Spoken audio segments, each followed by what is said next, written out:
वडील, पप्पा, डॅडी बोलायला किती छान वाटतं नाही? पण आपण कधी कधी मुद्दामून जाणून बुजून बाप.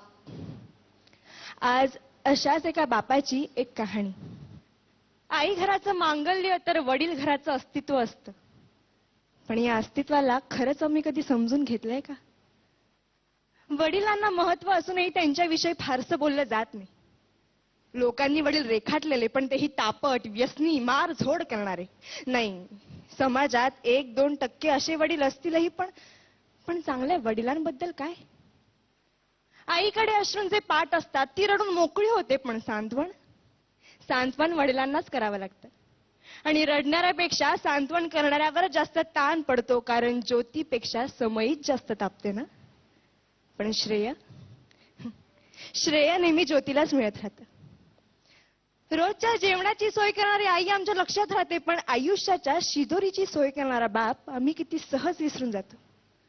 आई सर्वांसमोर मोकळेपणाने रडू शकते, पण रात्री उशीत तोंड खुपसून मुसमुसतात ते आपले वडीलच असतात. स्वतःचे वडील वारले तरीही त्यांना रडता येत नाही, कारण छोट्या भावंडांना जपायचं असतं. पत्नीने अर्ध्यावर साथ सोडली तरी पोरांच्या अश्रूंना आवर घालावा लागतो. जिजाऊने शिवबांना घडवलं असं अवश्य म्हणावं, पण त्याच वेळी शहाजी राजांची ओढाताण लक्षात घ्यावी.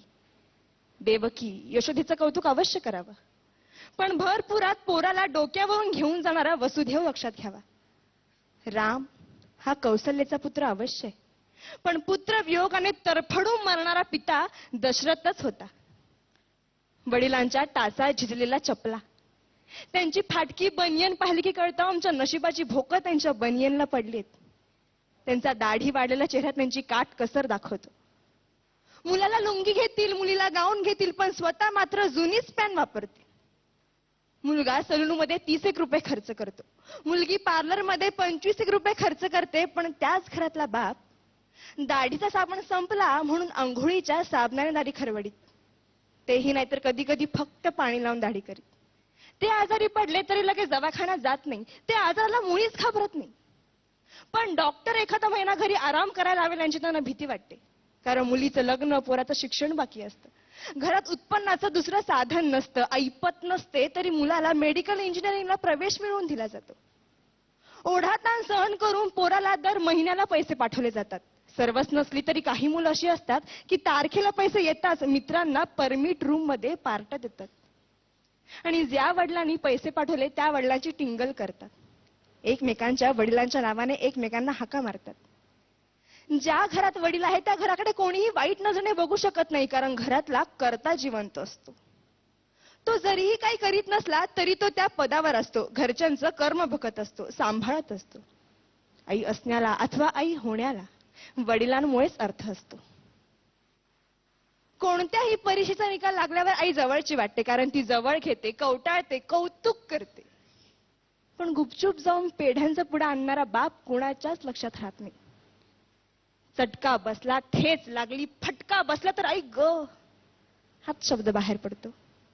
पण हायवेचा रस्ता ओलांडताना एखाद्या मोठ्या ट्रकने अचानक ब्रेक लावला तर बाप रे हाच शब्द बाहेर पडतो. कारण छोट्या संकटांना आई चालते हो, पण मोठी वादळ पेलताना बापच आठवतो. काय पटतंय का? मंगल प्रसंगी अख्खं कुटुंब जातं, पण मैताच्या प्रसंगी बापालाच जावं लागतं. मुलाच्या नोकरीसाठी साहेबांपुढे लाचार होणारा बाप, मुलीच्या स्थळासाठी उंबरठे झिजवणारा बाप, खर्चांसाठी स्वतःच्या व्यथा दडपणारा बाप खरंच किती ग्रेट असतोय. वडिलांचं महत्व कुणाला कळतं? लहानपणीच वडील वारल्यावर अनेक जबाबदाऱ्या खूप लवकर पेलाव्या लागतात. त्यांना एका गोष्टीसाठी तरसावं लागतं.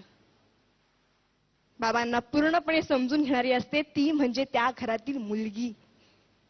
सासरी गेल्यावर अथवा घरापासून दूर असताना वडिलांशी फोनवर बोलताना त्यांचा बदललेला आवाज ते एका क्षणात ओळखते आणि 17 प्रश्न विचारायला सुरुवात करते.